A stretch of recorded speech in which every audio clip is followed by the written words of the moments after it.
guys for coming tonight to our Mozambique, Mission Mozambique Share Night. To kick things off, this is the part of the team that went with us, and they're going to sing some of the songs that they led in the church that we worshipped in near Niquidala, Mozambique. And so, again, thank you so much for being here tonight. It means a lot to us to be able to share with you what God did in and through us through that week. But also knowing that we weren't there just because, of our own abilities, but because of what God challenged us to do and then led you to do in terms of giving and supporting us both in prayers, financially, and with the energy and the efforts that you guys put forward in helping us get to Mozambique. And so with that, let's stand together, we'll pray, and then we'll enter into our time of worship. Lord, we thank you so much for your love for us, God. We thank you that we could be a part of what you're doing around the world. Lord, that you would use us to share the gospel here in Wagoner, in Oklahoma, but even to the ends of the world, God. And we know that you are with us no matter where we go. And we love you. We thank you for that. In Jesus' name I pray. Amen. Yeah, guys, these are a couple of songs that we did while we were there when we led the worship service in their church. So these are a couple of songs we did there.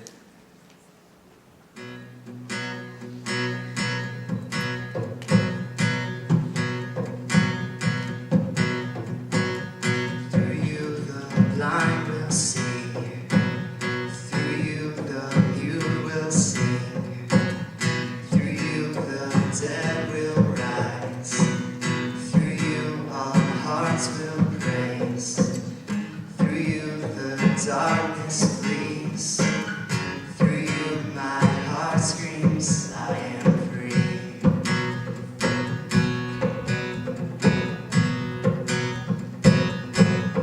I am free to run. I am free to run. I am free to dance. I am free to dance. I am free to live for you. I am free to live for you. I am free. I am free. Yes, I am free. I am free. Through you the blind will see. Through you the mute will sing. Through you the dead will rise. Through you all hearts will praise. Through you the darkness flees. Through you my heart screams, I am free.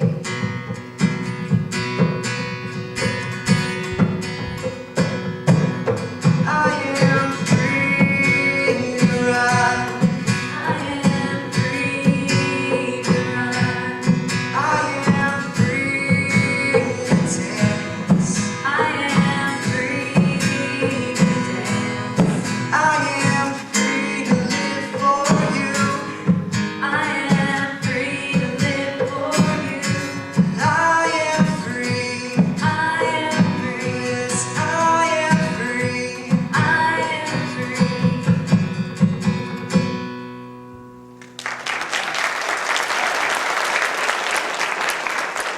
Well, I forgot to tell you guys, this drum, the village there actually gave it to us.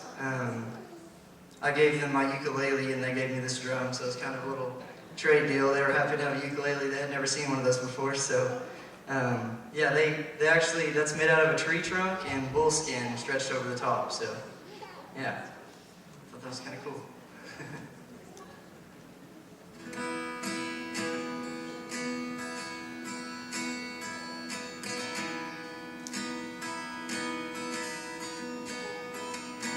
Open the eyes of my heart, Lord.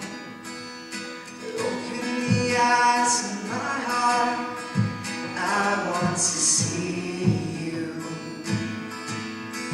I want to see you. Open the eyes of my heart, Lord. Open the eyes of my heart. I want to see you. I want to see you.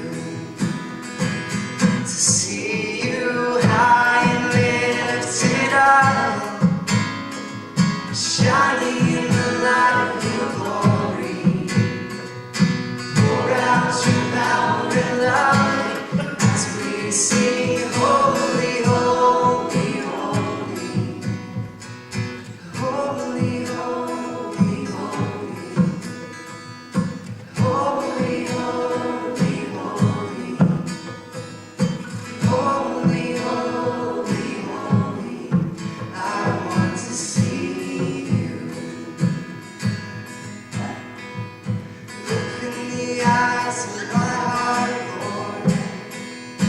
Open the eyes of my heart. I want to see you. I want to see you. Open the eyes of my heart, Lord. Open the eyes of my heart. I want to see you. I want to see you. To see you high and lifted up, shining in the light of your glory. Pour out your power and love as we sing, holy, holy, holy. Holy, holy, holy. Holy, holy, holy. Holy, holy, holy. I want to see you.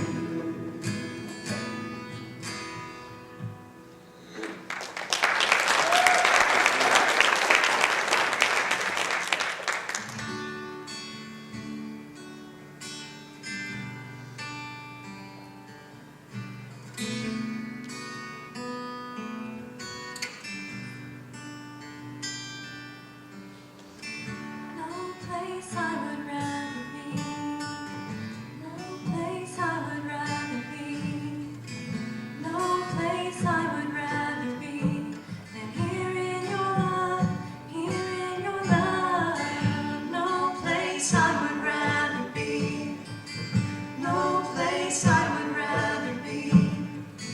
No place I would rather be than here in your love, here in your love. Set a fire down in my soul that I can't contain and I can't control. I want more of you, God. I want more of you, God. Set a fire down in my soul that I can't contain and I can't control. I want more of you, God. I want more of you, God.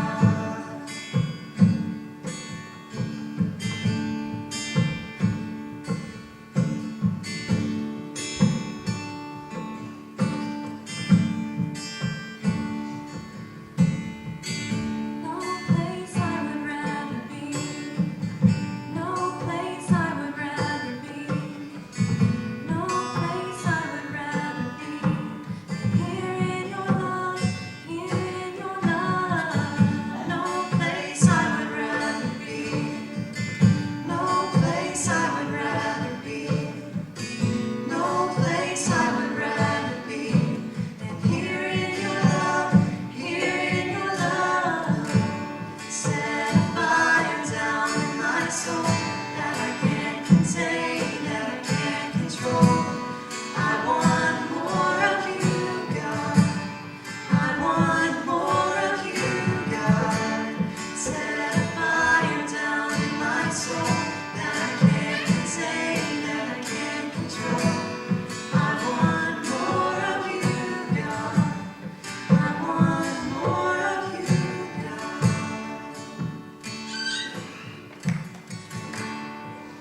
Thank you guys.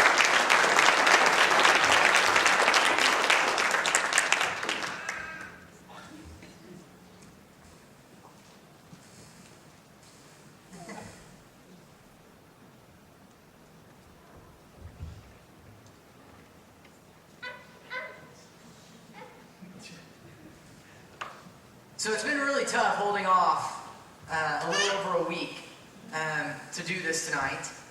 With everybody, you run into people at different places, and they just, it's immediately what they want to know is how was the trip and what'd you experience and what did God do, and so some of you have heard some of these stories a couple times.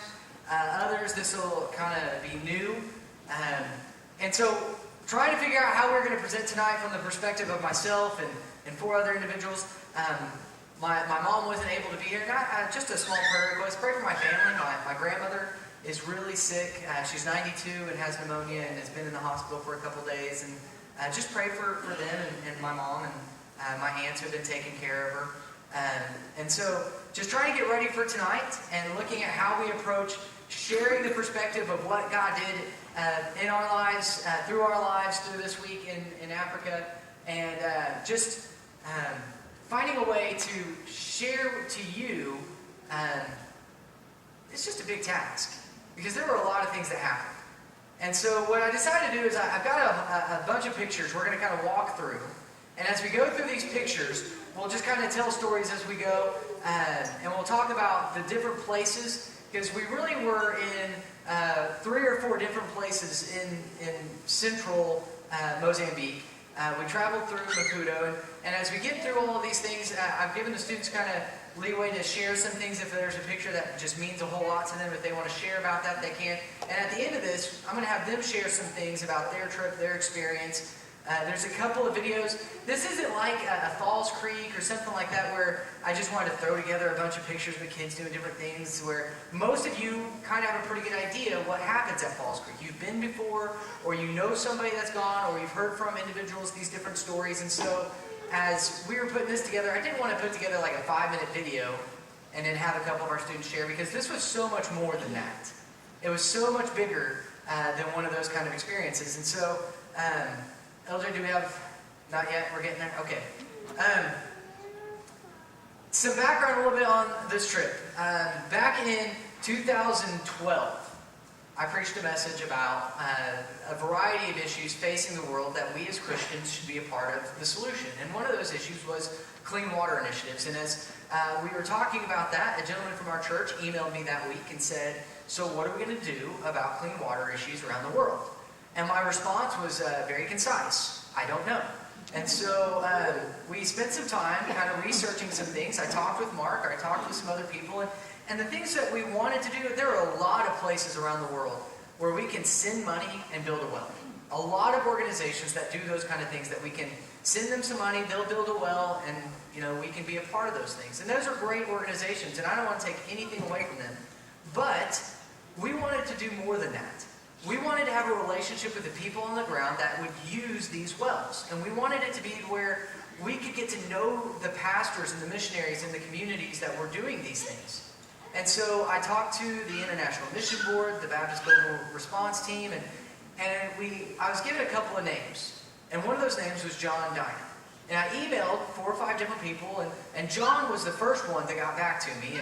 And as he and I started talking about some of these things and these issues, he said, here's some opportunities. And he presented 4 or 5 different locations that needed wells. And I said, well, okay, as a youth group, we want to take on the challenge of committing to building 1 well a year. And we'll start in 2013. We want to commit to that. And so we committed to that. And as we started this process, then you thought, no, let's be more than just, we want to commit to this relationship, but what's the next step in that? Well, let's go there. Let's go there and see it and be a part of what they're doing with that well, and see the people who are using the well, and to see what is happening on the ground. So as we continued this discussion about building a well, our Wednesday night group with our students started collecting an offering every Wednesday night that was going towards this, and we were slowly saving up money in this fund to buy a well. We were shooting to be done with it by mid-December, because that's the best time to build these wells in Mozambique. And so we're getting there, and we had done some different things at the school with football games. We gave water away and took donations from that. And John Dyna and his wife Bonnie happened to be on furlough around that time, and were able to come here and to minister and share with us and with our church the vision and the mission that God has given them for the nation of Mozambique. And through that, several people in our church were really moved by what John spoke. And through that course of the year of 2013, we were able to actually send enough money for 3 wells. And so we were a part of a solution for 3 different communities that did not have clean water. And you'll see here in a minute what their wells look like and where they were getting their water from. And so that's kind of how this all started. And then we came to the conclusion, hey, we're ready to go. We want to go and put boots on the ground. And so we started working. Our team got together, and the individuals that were ready to commit to this put together some time, and we sent out letters to raise money. Then on July 10th, we were on our way. And so this is actually, and I share this picture, it's kind of, our travels were pretty interesting.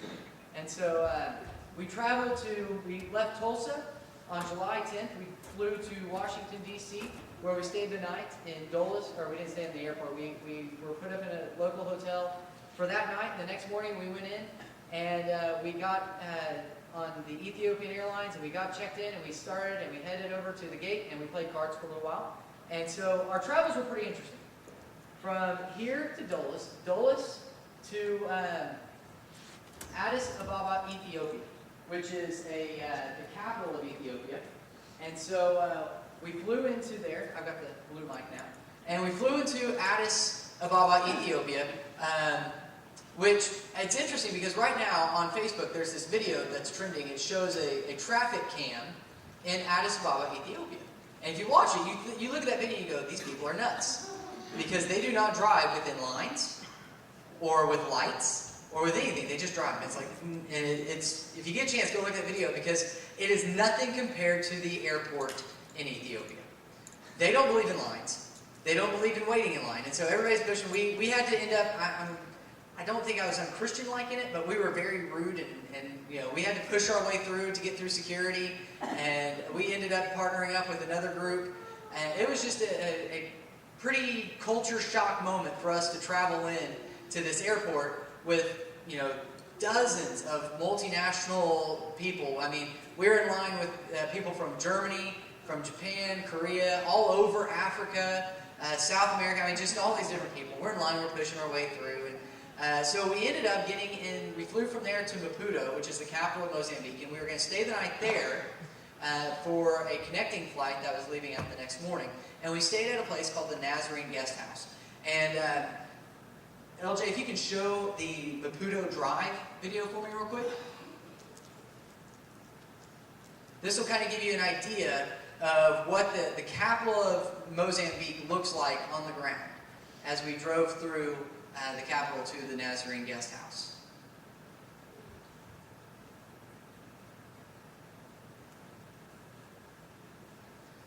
Little background on the Nazarene Guest House while he's pulling that up. The Nazarene Guest House is John and Bonnie have used this location before. It's actually run by missionaries that they met while in Brazil. And so, here's the video, and I'll tell a little bit more. Go ahead and play it.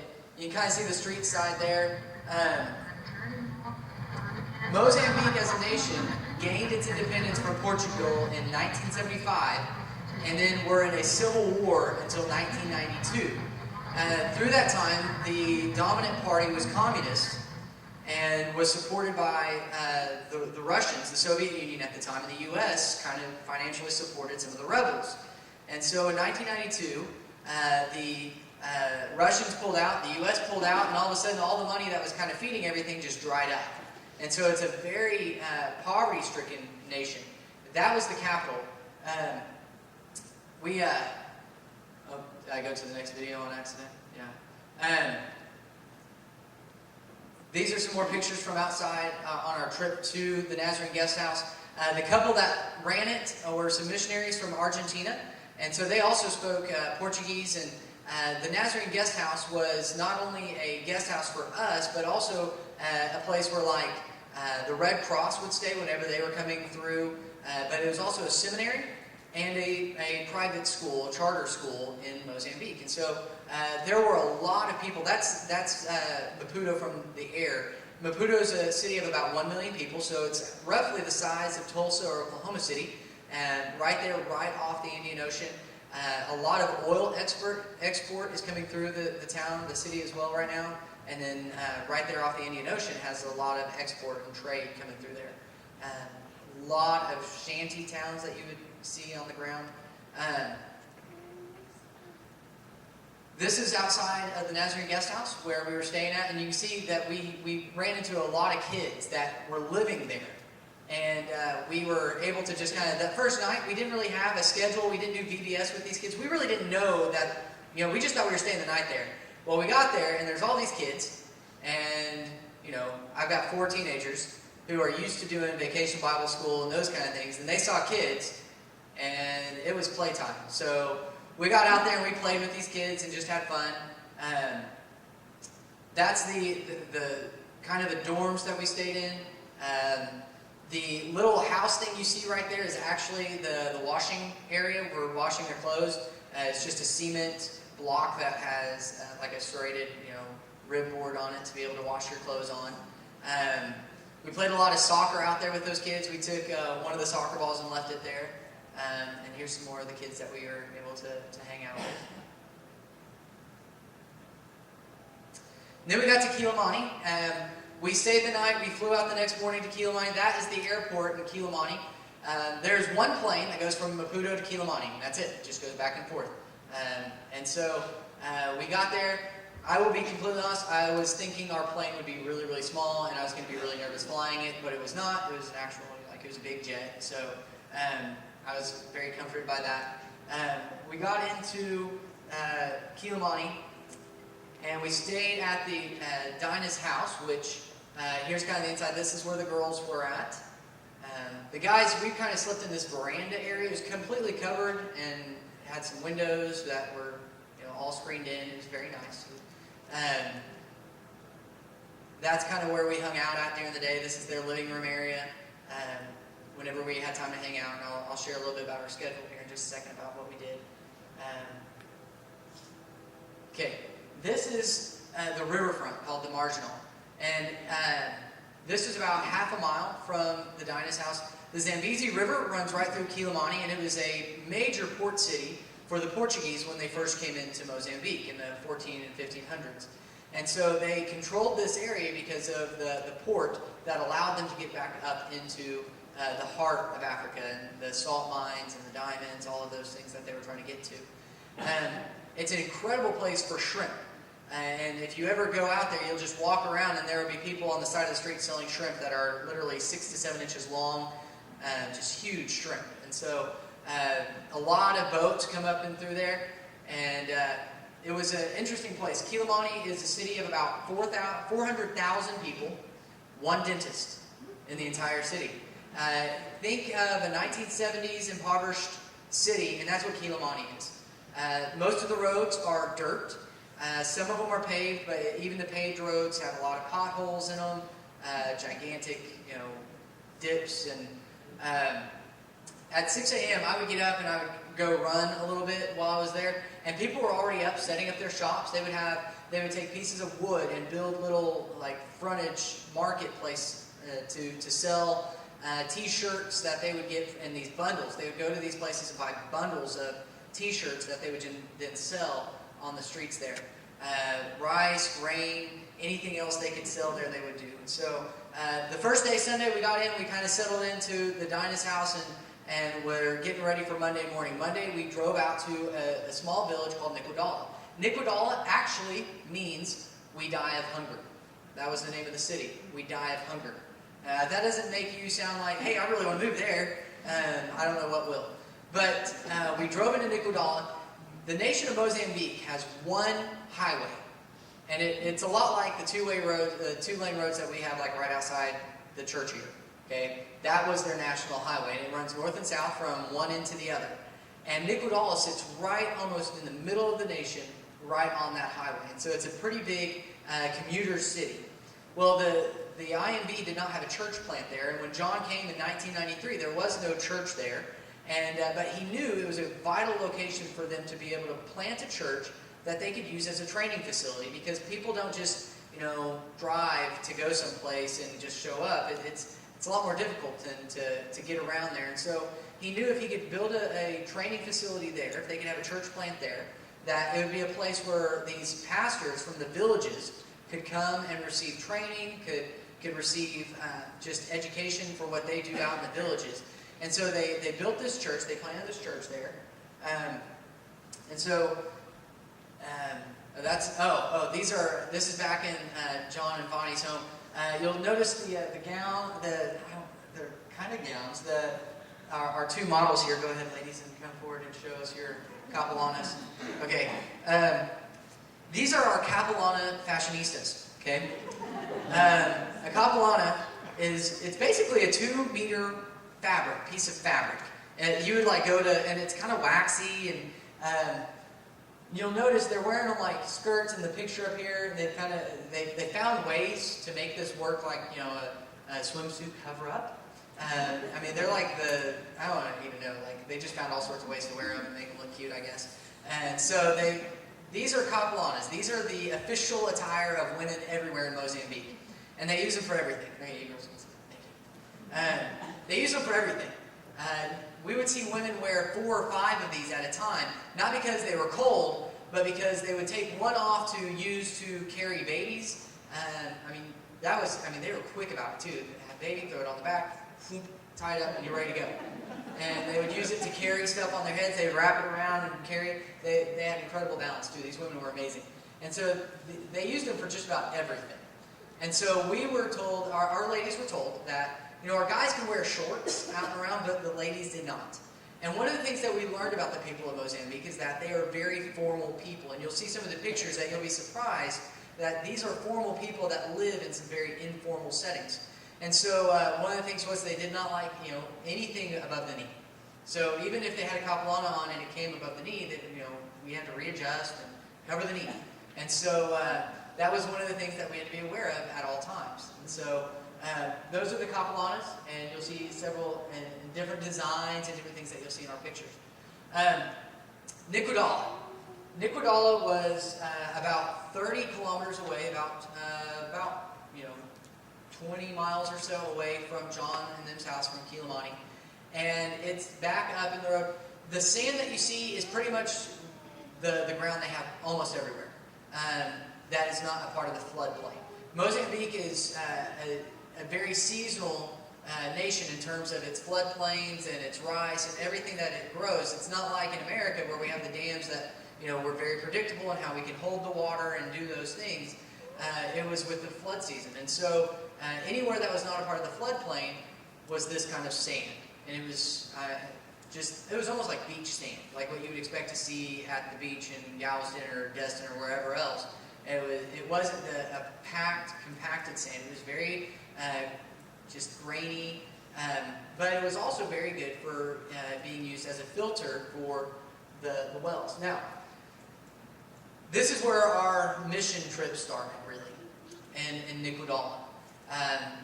The goal of our trip was to conduct a vacation Bible school for 3 days, and to do it in such a way that the churches, John had about 40 pastors and 20 other church leaders from surrounding churches that came to watch us do this. Okay, it'd be like us doing a vacation Bible school here, and then all the pastors from churches in Oklahoma sitting up in the balcony watching.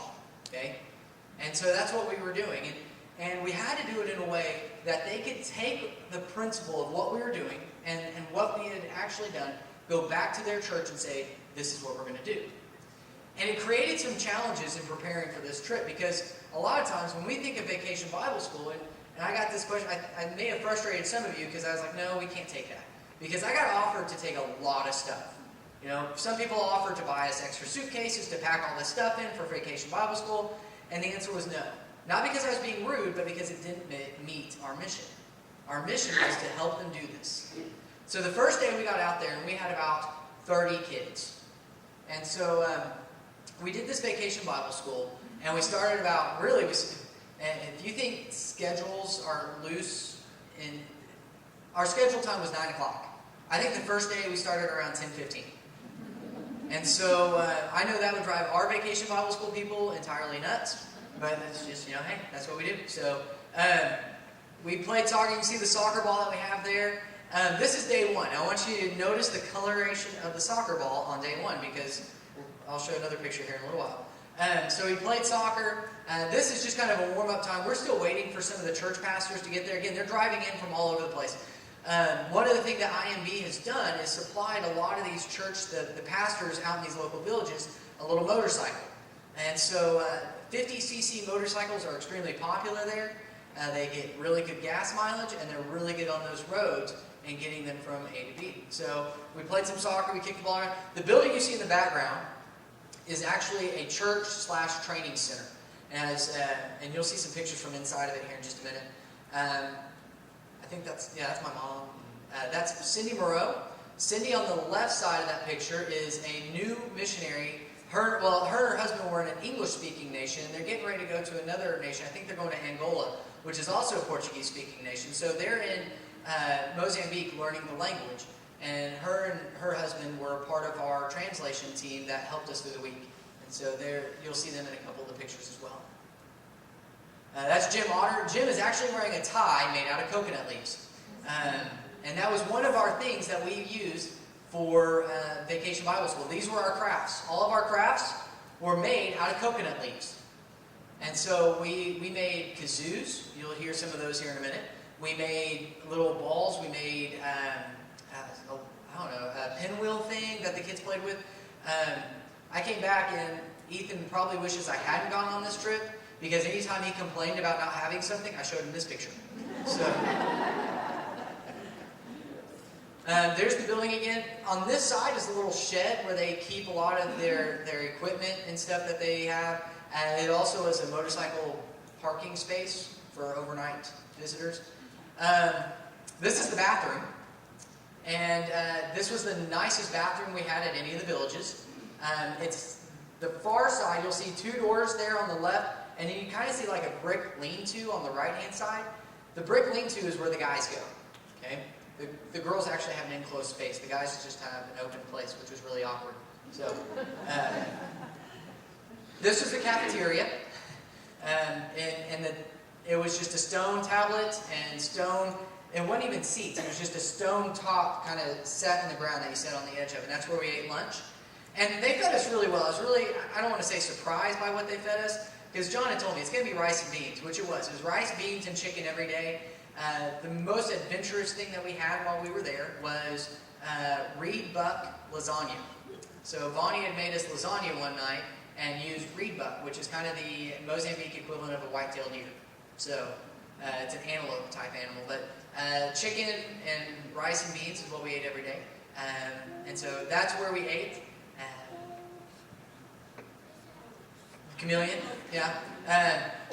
One of the kids, John asked one of the kids to go and get a chameleon for us. So he brings back this tree limb and he brings us the chameleon and we're just holding it and stuff. And then he looks at Johnny and says, "Cobra?" And we're like, no cobra. So this is how they promoted it. You can kind of see on that, John was able to print up some flyers and they passed them out. They stapled them to the coconut trees out there. And that was how they promoted. This is their Facebook, okay? So this is how they promoted our Vacation Bible School. And so the first day we had about 30 students. You can see, and it looks like we have a lot more than that, but we had 30 kids. The rest of those people are all church leaders who came to watch and see what we were doing. And every day we led through a basic Vacation Bible School. During the morning time we had an introduction where everybody gathered together. We had a breakout and we sang some songs. They sang some songs, then we kind of went off and did different things. We broke out into age groups. We did a teaching time, a rec time, a song time, and a craft time. And those were our 4 sections. And the rec time, they played some different games. One night our boys had to come up with a list of games that didn't involve a soccer ball, because the big fear was, again, we wanted to do something that they could reproduce. And even something as simple as a soccer ball. Okay? This is Hunter and JD were a little frustrated because it's like half their games included a soccer ball, and here they are, no, you can't do any more games of soccer ball. Because Tuesday afternoon this question came up. Every day we did the Vacation Bible School during the morning time, we ate lunch, and then we got back together for a brief meeting to talk about Vacation Bible School with the church leaders. Give them an opportunity to ask questions about why we are doing what we do. How did I pick the lessons I was going to teach? Why did we pick the games? And why even do Vacation Bible School? And so Monday afternoon we talked about why. And we kind of hammered on Jesus talking about let the children come to me, and the emphasis that the Old Testament, especially, you have Josiah who was king at 8 years old and did all these great things. And so we talked about the importance that God places on children, that they matter to him. And so we talked about why. The next day we started talking about how. And this question came up. We can't afford a soccer ball, so we can't do this. I guess it's not really a question, it's more of a statement. We can't afford a soccer ball, so we can't do this. Soccer ball. The first day we had 30, the second day we had 160 kids. It was amazing. It was amazing. And the cool thing about it was the way they did their response time, and I'll get into that here in just a minute.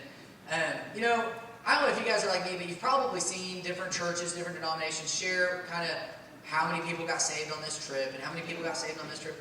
And if you add up all the churches and all the denominations that send missionaries to Africa, Assemblies, Southern Baptists, all these different, if you add up all their salvations, like the entire continent of Africa has been saved like 3 times. It's just all, and the reason is, and a friend of mine puts it this way, it's, they're going to respond to us in a very favorable way. Would you like to be saved? Yes. They may not know what that means. And most likely they don't understand that concept.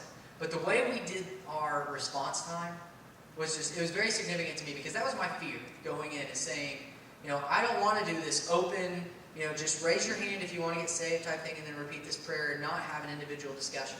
And so having all these church leaders there, when we did our response time, we had about 50 kids that went and met with individual church leaders. We had 19 genuine commitments of faith. Okay? That means there are 31 out there who are still contemplating that we've planted this seed within them. And then the other 100 that are at least exposed to the gospel through our Vacation Bible School experience. And it was really cool because, again, John calls it an exchange of experiences. And I really like that term because that's what he kept emphasizing to me coming in. He said, Alan, the last thing you need to do is come in here and be the expert. And that's, let's just be honest, as youth pastors, we're really good at doing those kind of things. I know a lot of me and my friends, I don't mind walking in and being the expert. And so, here I'm thinking, I'm going to come in here and show them how to do Vacation Bible School. And he said, that's the last thing you need to do. It's an exchange of experiences. You're telling them, hey, this is something that we've discovered works for us. And we think it'll work for you guys. And they're going to share some things with you that you're going to be able to walk away from this and go, man, I really like the way they did that. And so it's an exchange of experiences. And so as we walk through this, I got to this point of the response time, and I said, John, I don't want to do a response time that is going to leave kids with a false impression that they've committed their life to Jesus when they really have no idea what they're doing. They're just raising their hand because their friend did. How do we combat that? He goes, we'll take care of the response time. I said, okay. So we walked through that, and through the course of the week, I'll show a couple of pictures. These are some of the kids that we had. Again, we had 160 on the second day. On the third day, we had about 100, and I'll say 110, 120. It dropped a little bit. The second day, they found out that we had a real soccer ball. That was the big pull. On the first day, we got out there, we were playing soccer with them in the afternoons, and we had 30 kids. Well, they went around and told all their friends, they have a real soccer ball. Because the soccer ball that they use is rolled up rice sacks tied with coconut leaves. That's what they use. Okay? So for us to have a real soccer ball was a big deal for them. And so they were telling all their friends. And it was an interesting experience for me teaching with an interpreter or translator. Because again, a lot of the things that we talk about doing in America, the stories I would tell, I can tell you guys a great story about some sports star or movie star or some author that you would know. None of that works there. And so it was a transition for me as well, as learning from them about how they taught and how they did things. You can see the soccer ball again there, and we use that to kind of share the colors and the gospel message through that. That was a Walmart trip. Here's what I mean by that. We ran out of coconut leaves for the crafts. So he climbed back up the tree to get more stuff. So that was, John turned to us, he goes, Walmart run.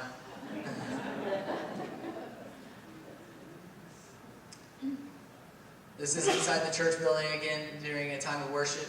I'm going to share some of the video here in just a second. Let me go through these. Again, teaching time. This was the large group at the end of the day. We kind of did a wrap-up session at the end of the day.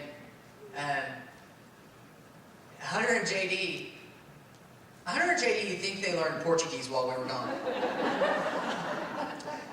They came back saying that they had learned 30% of the language. I don't know how accurate that is, but they got Bibles out there comparing Bible notes. They thought that was pretty cool, reading the Bible in Portuguese and in English and trying to figure out if they could figure, hey, let's see if we can learn this. I will say, they did a really good job of learning a lot of it because they were at the point where they couldn't really carry a conversation, but they could definitely communicate. So it was pretty impressive. This is some of the group outside playing some different games. They loved having their picture taken. That is a mob to see their picture. So somebody would take their picture and then turn it around, and everybody came to see it. Everybody, they wanted to see their picture. Again, doing the same with the pictures. That's day 2. That's the soccer ball.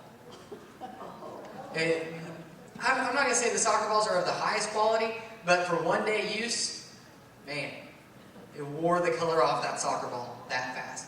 And yes, most of them were playing barefoot, and we're playing outside in the sand and in the dirt. I wondered how many that if we strapped some cleats on them and gave them a flat field, they would put most people to shame. They were pretty impressive. Then just hanging out outside the building there. Hunter and JD got, and I'm surprised, I'm a little surprised that Hunter didn't share with you what this is actually called. A batuki. Batuki. And so that kind of became the thing, like we're going through customs. Do you think my batuki will make it? I hope so. Oh yeah, and then they say everything with an accent while we were there too. Hunter drove 0 times, okay? I just want to clarify that right now. Hunter drove 0 times while we were there. But on the way back home, he's like, man, I'm probably going to mess up and drive on the wrong side of the road.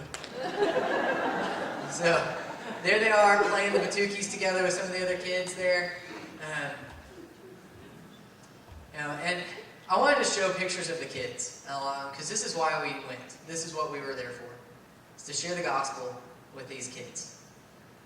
Because what we did, and John told me the first day, Monday, we're sitting there and there are 30 kids show up. But before we got started, he said, man, I know you come to Africa and think thousands. Because that's what people do.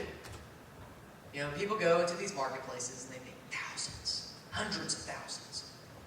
And I'm not going to say that I tried to manage my expectations of going into this trip. But he said, don't even consider what happens this week as whether or not your trip was successful or not. The only thing that, if you do this one thing by the end of this week, I will consider it a success. If you get done on Wednesday, and our pastors go back to their churches with the idea, we could do that, then you were a success. Everything else is icing. He said, now obviously I want to see kids get saved. I want to see these children come to know Jesus Christ. And during our 3 days there, we had 19 make a profession of faith, and it was awesome.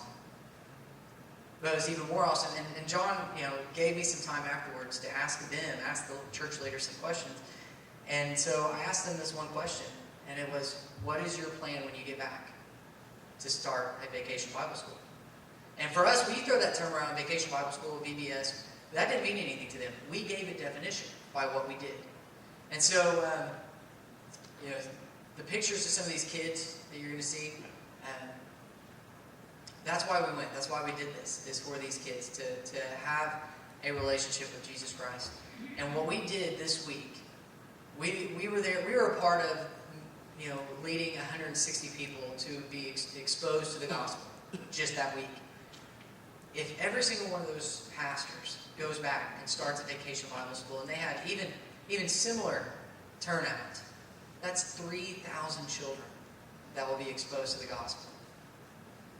3,000. You were a part of that. We were a part of that. First Baptist Church Wagoner took the gospel to the ends of the world. Some more of our children.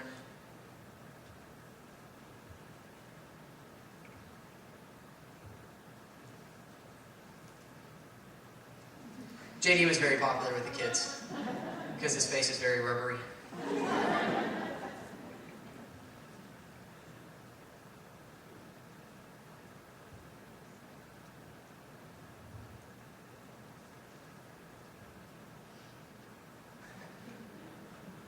Selfies. We taught him how to take selfies.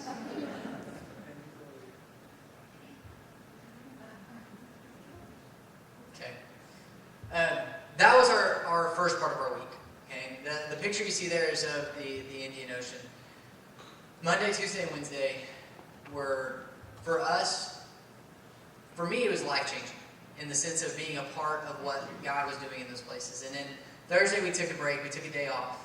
And because we worked, guys. I mean, we were going from, we left the house usually around 7 a.m., 7:30 a.m., drove out to this village, Nuku'dala, and we'd kind of set up, and then we'd wait for the kids to get there, and then we would do our stuff, and we would eat lunch. We were eating lunch around 1 or 2 o'clock. Then we were meeting with the pastors. We got back home, 5:30, 6 o'clock, and we were spent. I mean, we got back home, we played cards a little bit, we ate dinner, took showers, and we were in bed.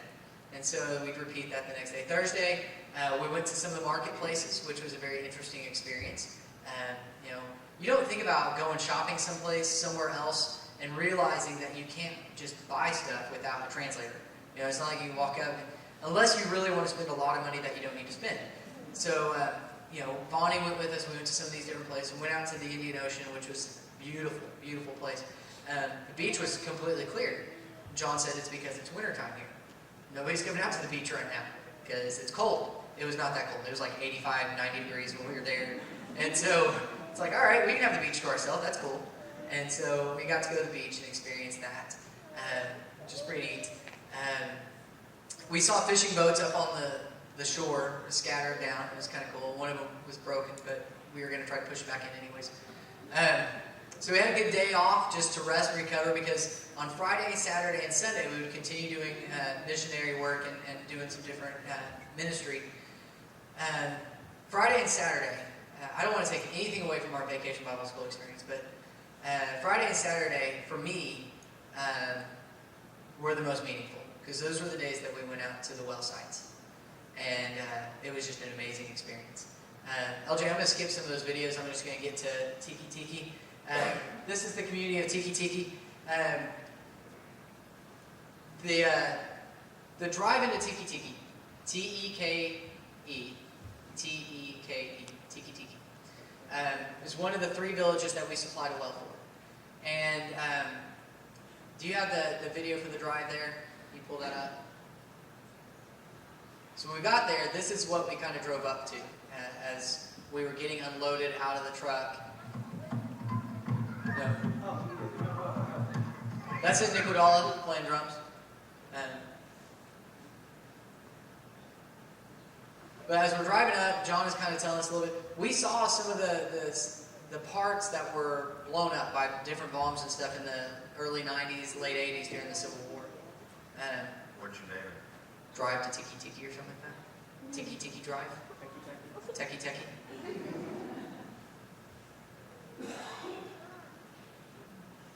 Maybe. Hands up there, show you. There it is. Okay.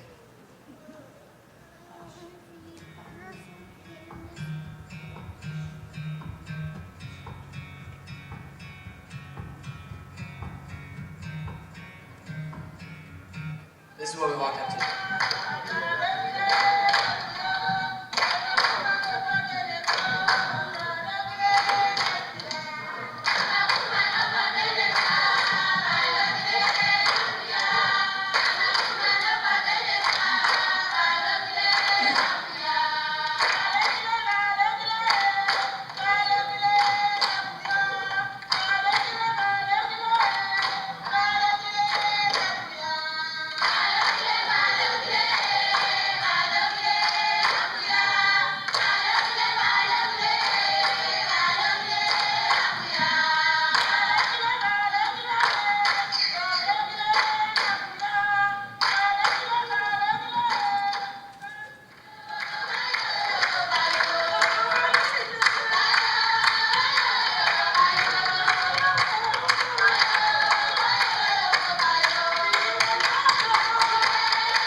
Because they did that for a really long time. And that's just as we drove up. So we drove up, they're singing, they're dancing, they're doing their thing. And it was, and I asked John to kind of translate some of that. And it was a lot of different songs about, I'm happy because he set me free. There was some songs in the Nicodala that, and maybe we can show some of them here in a little while. I call it the La La La song, because I don't know how else to describe it. Because they sing about the Trinity. God the Father, God the Son, God the Holy Spirit. And then they say, la la la la la la la la. And it was just...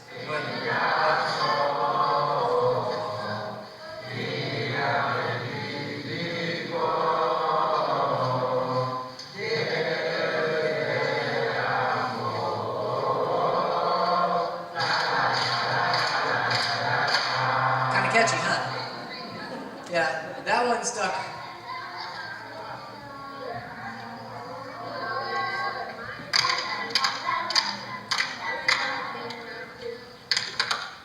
They knew that part. And so they sang that song a lot while we were there.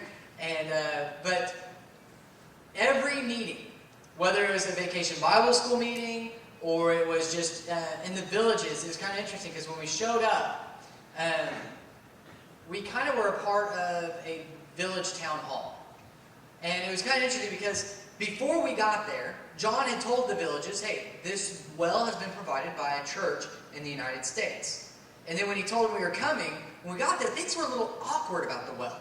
Because people didn't mind using the well when the owners, us, weren't there. They just didn't really, it wasn't that big a deal. But when we showed up, it was kind of like, do we use this? Do we not use this now? And so John was explaining to them that even though we were there, they still had full rights to use this well. It wasn't something that we owned, but something that we had given to them. And so it was completely a new concept for them, not only for the people in the village that weren't a part of the church, but the churches too. Because the churches, they receive an offering, and they would do these special offerings where they would gather all their money, and then they would go out and buy a pig and have a big celebration. So even their special offering was for themselves. And so for our youth group to receive an offering that went for something outside of themselves was setting a different standard for them. And so it was a new idea for them. But John is talking to this group, and he's speaking, one of the dialects is called Chwabo, and it's a Bantu, kind of related to Swahili. And he's speaking this dialect, and he looks over at me and goes, just kind of nod your head, yes. I have no idea what I'm agreeing to, John, but okay. Okay. And basically what I was saying is I was agreeing with what he was telling them, that they had full rights and access to use this well. And so they elected a city or a kind of a council treasurer person that would receive 5 medici, which is literally about 2 pennies. 5 medici a month from each family that used it. And so that way, whenever something broke, like there's inside that, you can see the picture of the well there. Inside of there is an O-ring and some different equipment that over time will wear down and wear out. So they would use that money to go out and buy it. Now, it's not expensive stuff. It's like 300 medici, which is about anywhere from $5 to $10, depending on the exchange rate and all that. But it's not that much, but it's a lot for a family there, or an individual to cough up at one time. And so every month, the family that uses it would give 5 medici to go towards upkeep of the well. Where am I at on those pictures? Okay. This well was built in December of 2013. And so this well is only less than a year old. And they put the dates on them. I know some of you are thinking February, but no, that's it goes day, month, year. So day, month, year. And you saw our group standing there with the well. We actually all drank out of it. It was very clean water, very good water. It was cool. I thought it would be kind of warm since it was down in the earth, geothermal heat, but it was actually cool. It tasted good. We all drank from it. And so in the town hall afterwards, the group kind of sat down and shared with us some testimonies about what it meant for that well to be there. And an older lady said that she had gotten to the point where she could no longer go down to the water site where they were getting water, but rather had to either talk somebody into getting it for her, pay somebody, or just go without some days. And so this enabled her to actually have water, clean water every day. And again, that was something that you guys were a part of, and we were a part of doing what God desires around the world.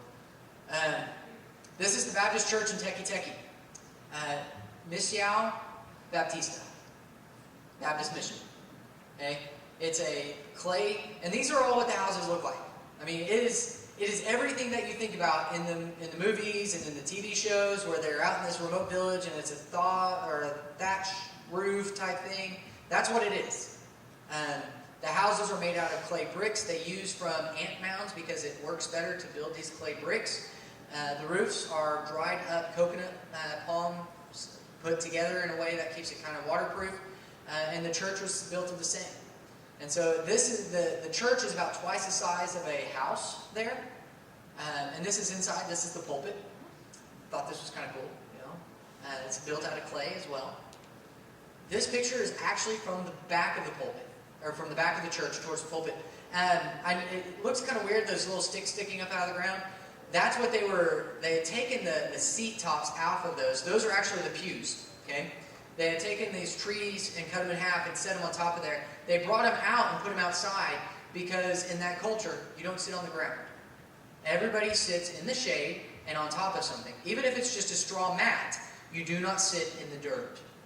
And in fact, one of the places we stopped, at the Tiki, we did some sports evangelism where we played some different games. Potato sack races, and then some other things. And then JD and Beth gave their testimonies. And then pretty much everybody that came to at that point was a member of this church that we were visiting. And so we actually went out and did hut-to-hut visitation. Kind of like door-to-door, but it was hut-to-hut. And so we traveled around, and one of the places we stopped at, it was kind of crowded up where I couldn't really see the person we were talking with. So I just kind of stood off to the side. I'm standing there talking. And when I stood up and moved to the side where I could see the person we were talking with, everybody just stopped. And John looked at me and goes, "You need to sit down in the shade." Okay.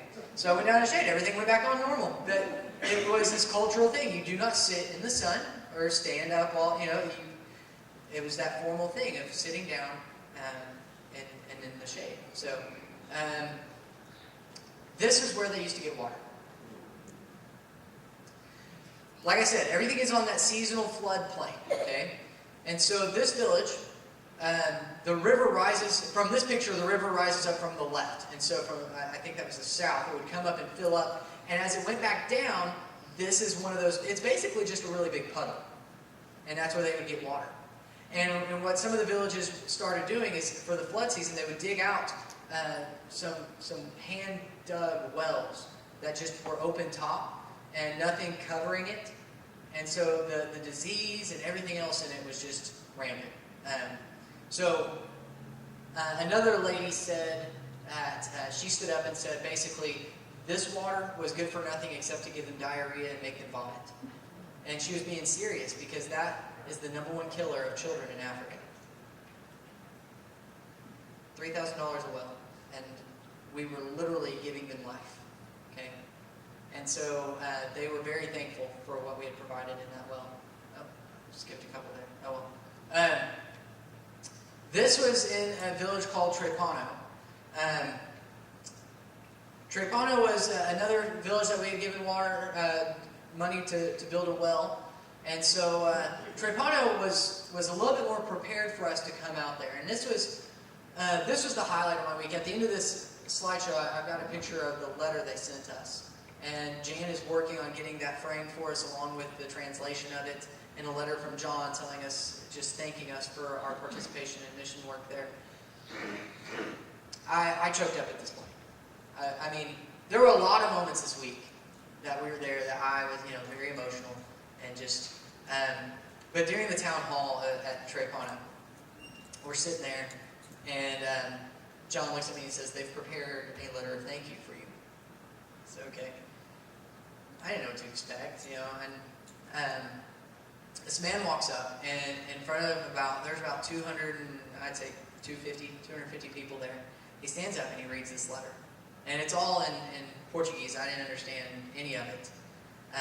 But he was conveying his thankfulness that people around the world would think enough of them to send money to buy a well that they could have clean water.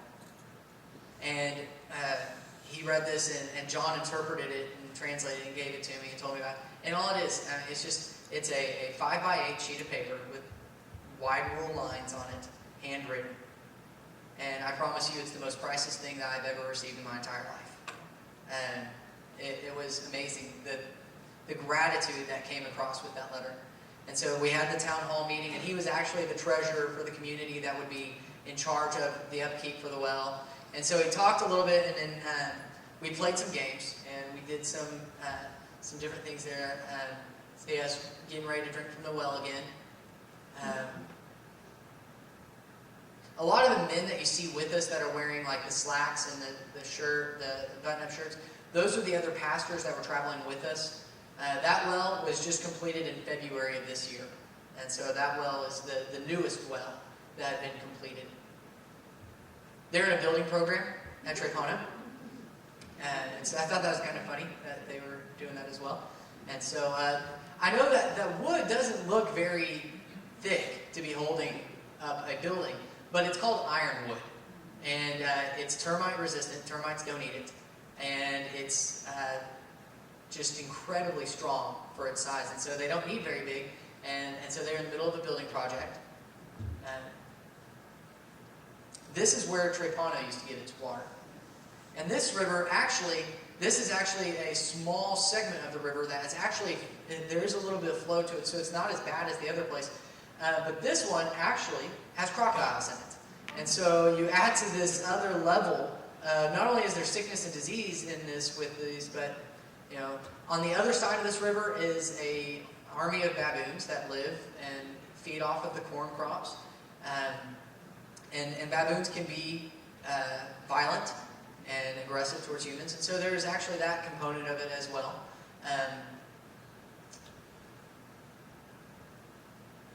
That's the same spot where they would get water.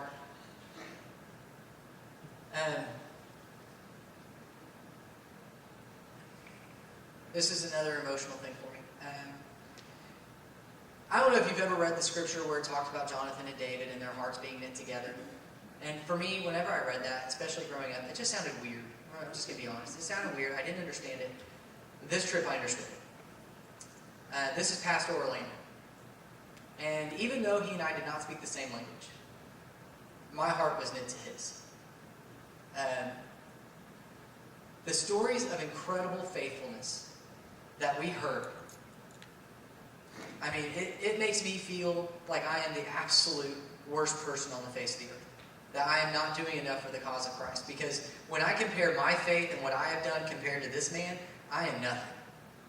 And I know he would never want me to feel that way, and I know he would never say anything like that, but my goodness.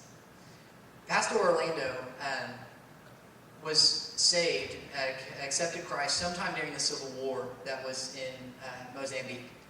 And his parents, both of his mom and his dad, were both witch doctors, which is a very alive and present force in Mozambique. We were literally on the frontiers of Christianity, okay? The Catholic Church had some influence in the main cities, but back where we were at, I mean, we were in the bush, and it was the frontiers of Christianity. I don't know if I got a picture of a lady named Monica in here. Monica Moss is with the Wycliffe Bible translators, and she was traveling with us. She was one of our translators. I'll tell her story here in a minute, but she's translating the Bible into languages in Mozambique. They don't have it in their own language. So, frontiers of Christianity. Pastor Orlando accepted Christ during the Civil War. Both of his parents were witch doctors. They were selling vials of some concoction that they had blessed, that they were selling to people that was supposed to protect them from getting shot. Okay? During the Civil War. Well, Pastor Orlando had probably seen enough of that not work that, he sought out some, and there were some other missionaries there during that time, and he accepted Christ during that time. His dad was killed. And in one of those hand-dug wells, he was found upside down in one and had drowned. Probably somebody that had bought a potion that didn't work or something like that. Pastor Orlando was told to go hire a witch doctor to come and find out who did it. And here's the thing, is that there were demonic presences there that, John had seen some things like that witch doctors had power from demonic forces. And we don't, I hear that sound like, that's kind of, this happens here. And so, Pastor Orlando said, I'm not going to hire a witch doctor to do that. It does not meet with my faith in Christ. His wife completely supported him, his family supported him, his wife is a genuine Christ follower as well. And so they've pastored this church for many years. And 3 weeks later, his son gets sick and dies. And what do you think that tells all of his family? So they come to him again and say, you need to hire this witch doctor and find out who did this to lift the curse from your family. He says, I'm not going to do it. his wife's family comes to him and says, if you do not, his father-in-law comes to him and says, if you do not hire a witch doctor, I'm taking my daughter back.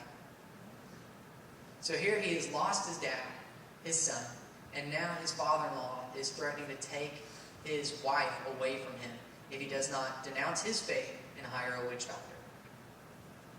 John told me that through this process, I mean, he was broken. I mean, losing your dad is hard enough, and losing your son, oh my gosh. And John said all of the pastors got together, drove over to his house, and just spent time praying with him and weeping with him. And he said that he and his wife went to her family and said they presented the gospel. Now, whether or not they responded, John doesn't know, but John knows he got to keep his wife, which was a huge answered prayer for him. While we were there, his daughter was sick with malaria, which honestly, you and me go, oh my gosh. And it is bad, but it's very treatable, and they have a lot of resources available to them for malaria. But his daughter was sick while we were there, and Bonnie took her and took care of her. But time and time again, hearing stories of incredible faithfulness in the face of overwhelming persecution. Not just Pastor Orlando, but several of the other ones that we got to talk with. He and I shared a pulpit that day. I say pulpit, we team preached. I preached the message of John chapter 4, the woman at the well. He followed up and did a response time, and 39 people accepted Christ during that time. And again, we had about 60 people respond to the invitation. We had about 30 or 40 pastors and church leaders with it, about 20 at that place. And they met with these people in a small group, 1 to 3, 1 to 4 people. And they would pray together. And then those who could knowledgeably and make a commitment of their life to Christ did so.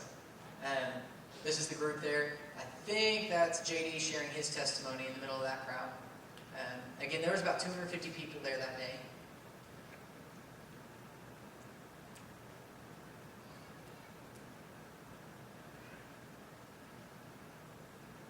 And Beth shared, and this is just kind of some of the outside of the group as we were doing, and then the well being used. An older gentleman. And John said that this probably meant more for that village because an older gentleman receives a lot of respect in those villages. And for him to make a commitment of his life to Christ probably opened the door for the rest of the village. They get on their knees to pray there. When they pray to accept Christ, they get together on their knees and pray. It was a beautiful moment. Here's the letter I told you about. I know, those are all the pictures I'm going to share. And I'm going to ask our students. The next day, we got up on Sunday morning and we went and preached and led a part of a worship service in a church there in Mozambique, near Niquidala. And then we boarded a plane that afternoon and flew back to Maputo, and then the next morning flew back, over the course of 2 days, flew back to Tulsa. And so, over the course of the entire time, we saw 64 people commit their lives to Christ during that time. It was an incredible experience. And it's one that I hope challenges us. I know I was challenged to live my faith more genuinely. And gosh, I mean, the lack of persecution that we experience here right now, we should take complete advantage of that in sharing our faith. I hope to go back in 2 or 3 years, and I hope by that time we've built 6, 7, or 8 more wells. I want our students to share, and I know it's 7:45, but we could have talked for hours about the different things we experienced there. And so I've asked our students to come and share a little bit from their perspective. I wanted you to see the pictures. I have a lot of videos up there too, but run out of time. But we'll share some of those through the week. I'll put them on Facebook so you guys can see those as well. But at this time, JD, why don't you come and share from your perspective? Hey guys.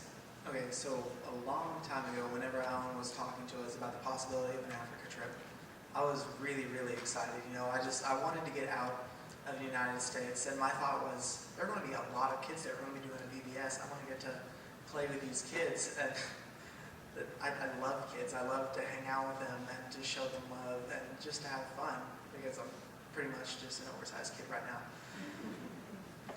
And I pretty much got what I expected in that matter. Like, we arrived in Maputo, and there's these kids like peeking around corners and coming up and jumping in the truck with us, and they're seen as, and they're excited, and they're even more excited when we began to get down on their level and play with them, because these kids don't really experience that. I mean, they have some younger adults that would come with them and kind of hang out a little bit. Sometimes they would let them play soccer with them, but they didn't get that much.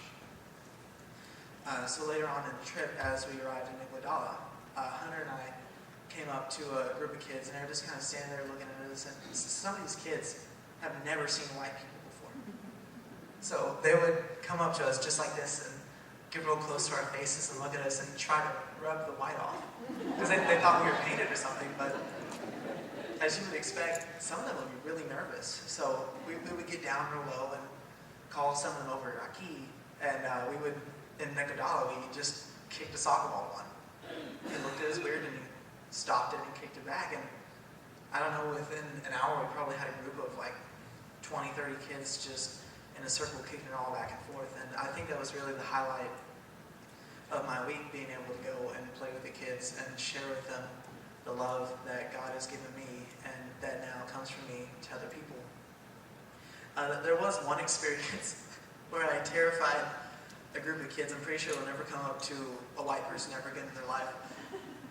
Because as we were in, I think it was Frepano, with the building project, I saw some kids on the other side of that church that they were building, and I got kind of low, and I was asking them to come over so I could speak with them, shake their hands, and play with them a little bit. And they were kind of stepping back a little bit slowly, you know. You could tell they were afraid. I was like, okay, I'll come over there. And I got up, and I kind of jogged over to them, and they screamed, all four in unison, and just took off running into the distance. But I want to thank you guys for this experience that I got to have, because I know there are a lot of you that provided for this, and there was no way I'd be able to do it for myself. And one thing that I really took away is how precious little things are. There are things that we have that children there would never dream of having. We have houses that are 10 times bigger than their churches. We have ready access to healthcare, and even if it's just like checkups, they don't get that. They don't get to go to the dentist or go to the eye doctor. If you can't see there, you just don't see. If you have bad teeth there, your teeth just fall out. And they don't have a steady supply of adults to come and hang out with and play with, and they don't have, like, in some villages, they don't have any Christian adults to show them how they're supposed to live at all. Thank you.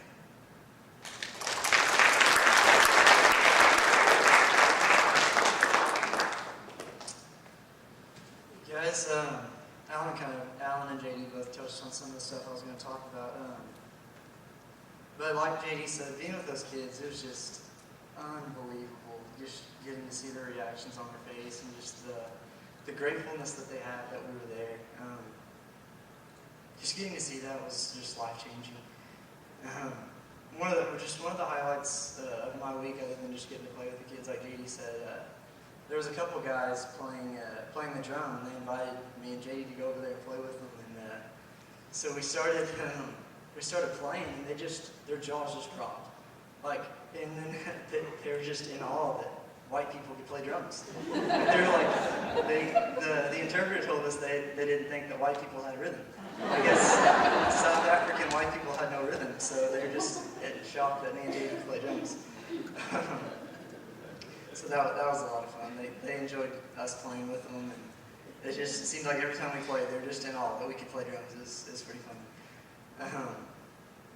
As I was preparing what I was going to talk about, one word that just kept coming back to my mind was perspective.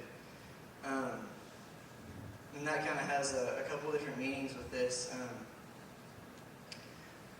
One of them would be, we as Americans, we worry about so many little things that they don't have to worry about there. Like what outfit we're going to wear the next day, you know. Do we have the coolest shoes? Do we have coolest socks? It's a new thing now, but I'm pretty sure they don't even have socks.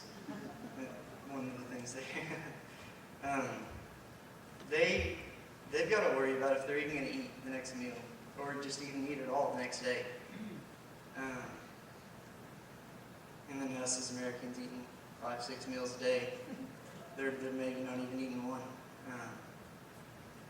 So that kind of put that into perspective for me.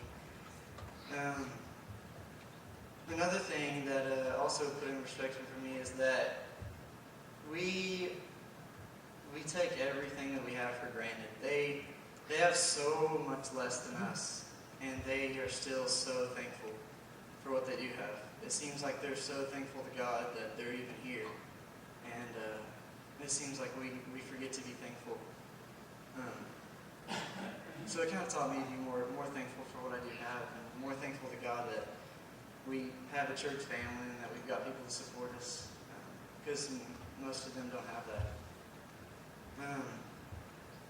One verse that really stuck out to me was Matthew 19:14, and it's, "Let the little children come to me and do not hinder them, for the kingdom of heaven belongs to such as these." Their kind of culture is that they just kind of ignore the children. They don't really teach to them, mostly just teach to the men, because that's just how they are. They just kind of ignore the children. So I think that was one of our big goals there, was to reach the children, you know. So that verse kind of stuck out to me there.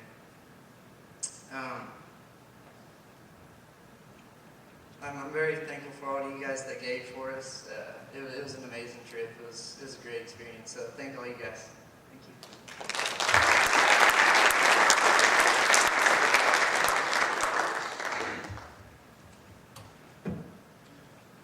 Hello. I don't think I could put the trip into words. Alan covered pretty much everything. I didn't want to come home, but don't show that picture, that's ugly. So this trip opened my heart and my eyes to, as bad as my mom wants me to stay at the mission field and not spending the rest of my life in the United States. As I'm preparing to go to college next week, I will be studying international business and missions. So this trip actually opened, my eyes to what I'm going to be doing for the next 4 years. And I think my favorite part was actually seeing the wells and drinking the water that we actually sent the money and worked so hard to provide, that everyone here in Wagoner did for so many people in Africa, that we're going to be able to have that opportunity to do that every year and more than once a year. So I think that was pretty much my favorite part, just being on the ground that we have been praying for so long, and showing them the love of Christ. They knew that people in America did this, but they didn't know why. So we were able to share our testimonies and, share not just living water, or not just earthly water, but living water also. And so I think that's what I got out of it. You never know who or how your story can impact someone, so you need to live out your faith, and that's what I got from it. But thank you for everyone that provided money for us to be able to go and have this amazing experience.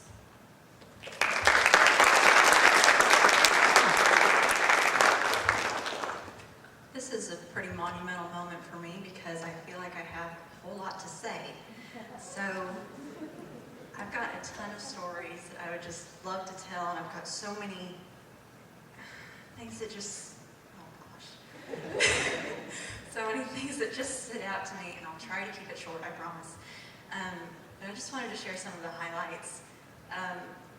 During our vacation Bible school, I got to teach the music class, and that was huge because it's something I've wanted to do my entire life. And so I got to do it, and I got to teach the very first music class of the very first vacation Bible school ever in Niquidala. So that was pretty cool. And, as Alan said, we were training the church leaders and the pastors and showing them how to do a vacation Bible school, and so whenever we would have a group come in for the class time, sometimes the adults would outnumber the kids because there were just so many there. And I had a lot of fun watching the kids, but they're a lot like kids in America. You know, some of them want to be there, some of them get into the songs, but some of them just kind of sit there and look at you. So, but some of them did get into it. The problem was that we were singing songs in English and they speak Portuguese and Swahili. So a lot of them didn't really sing. They were just do this when we did this little item mine. So it wasn't really the kids that I enjoyed watching. My favorite part was when we would be doing music class and we'd be doing Zacchaeus and this little item mine, and I look up and you know the kids are just sitting there like whatever, and all the adults are back there. They've got these huge smiles on their faces and they're just loving what we're doing. So seeing the church leaders get engaged in what we were doing was amazing. And another thing was that the last day, there was actually a video of it earlier. The last day, we were waiting to start, and Alan mentioned our scheduling, so we were waiting like an hour for people to show up and all that, and so we were just kind of hanging out while waiting for somebody to start it. And I happened to be walking by, and there was a group of girls over here, probably 9 or 10 years old, and they see me walk by, and so they start doing some of the motions that we've been doing in the music class, and they didn't know the words, but they were doing the motions, and I could tell they wanted to sing. So I went over there, and we just started doing the songs, and we did them over and over and over again because they loved them. And I can't even describe it. Like, you travel almost 9,000 miles from home, and to know that you've made an impact, and to see that even days later, they love these songs, and they're still trying to do the motions, and you can see the difference that has been made. And so, I don't know, that was just absolutely amazing to me. There's just no words to describe it. One more thing was the culture there is so different, and Africans are so hospitable. Like when we were there, we received such hospitality that it was kind of a shock to me because Americans just aren't like that. I've been on World Changers trips where our group would go around, we'd evangelize in a certain neighborhood, and people would slam doors in our faces. When we were out in the villages, we'd walk up to a hut, and they would pull out chairs or grass mats for us to sit on, and they would listen to us. And it was just weird. But when we were there, as I said, evangelizing, we were talking to people. We went up to places and we asked people if they knew anything about God. And some of them, one of them was an ancient old man.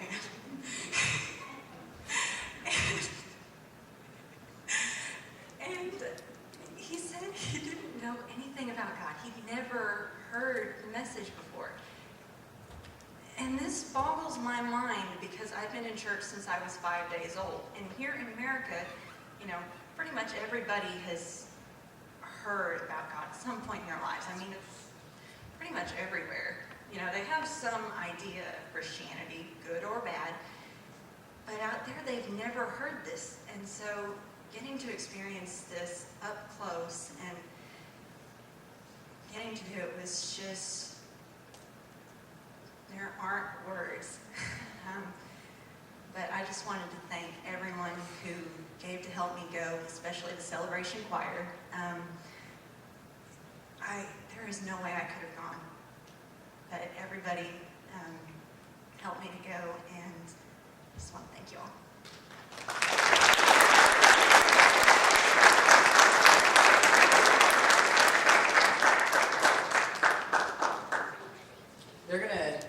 get ready to sing an offertory, and we're going to receive an offering here in just a moment for Wells. Okay? And then I want to share two more things, and we'll be done for this evening.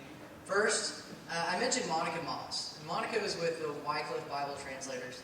I told you she was translating the Bible into some languages. Mozambique has 41 different Bantu-speaking languages and villages in the nation. John and his group have reached out to 8 of them. Okay? None of them have the Bible in their language. And Monica and her team a few years ago went out and were starting to work on the translation, and the group that they were working with didn't have a written language. And this boggles my mind. Okay? This is a group of people that do not have a written alphabet. Okay? This is 2014, and they don't have a written alphabet. So you can't translate the Bible into a language that doesn't have a written alphabet. It doesn't work. And so they created, Wycliffe Bible translators are creating, or did create, a written language for this people group so they could translate the Bible into it. I mean, that's where we were at. The frontiers of Christianity. They were creating, and it's insane to me that they would write out different languages and say, okay, is this how, and they went and did surveys, like we would do surveys in the mall. You know, would you like to take a survey? They go out door to door, hut to hut, and ask people, which of these symbols best represents this sound? And then they would vote, and then they would go back, okay, this is it. And they would create a written language for these people. And that just blows my mind, that they were creating a written language so they could translate the Bible into it. Secondly, and the last thing I'll share is this. John and I talked a lot through that week. And Wednesday night we got back, and he said, man, it was a success. The VBS stuff was great. Our JD and Hunter did a great job of coming up with some games that they could take back to their place and do without a soccer ball, without any of that stuff. They played red light, green light, but it was called stop go. They played duck, duck, goose, but nobody could remember what the Portuguese or travo for goose was. So we played chicken, chicken, duck. We adapt. We used all those things to share the gospel, and it was an amazing week. Ushers, go ahead and come forward as we prepare. And then we're going to sing a response song, and just sing along if you wish, but give if you can. And the money that we receive tonight will go towards our wells in Mozambique. And then I'll come back up and dismiss us in a word of prayer. So go ahead. Thank you.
Thank you again for being here tonight. Thank you for your prayers, your financial support, your energies, your efforts, everything that went into helping us go on this trip.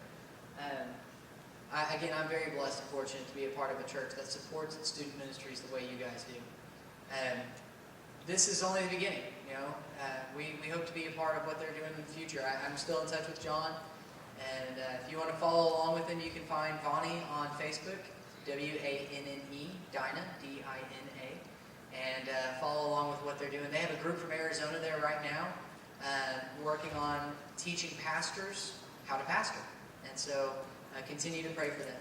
And we have some light desserts, cookies and brownies and things like that in the MAC. If you would like to join us for a brief reception after we get done this evening, just to kind of chat, maybe ask some questions of our students that went.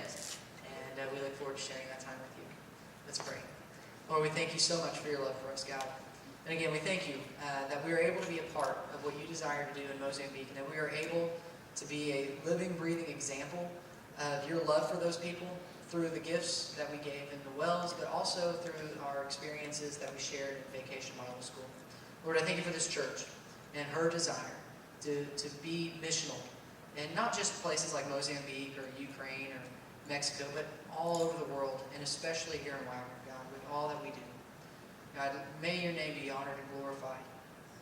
May those who are far from you come close. In Jesus' name we pray.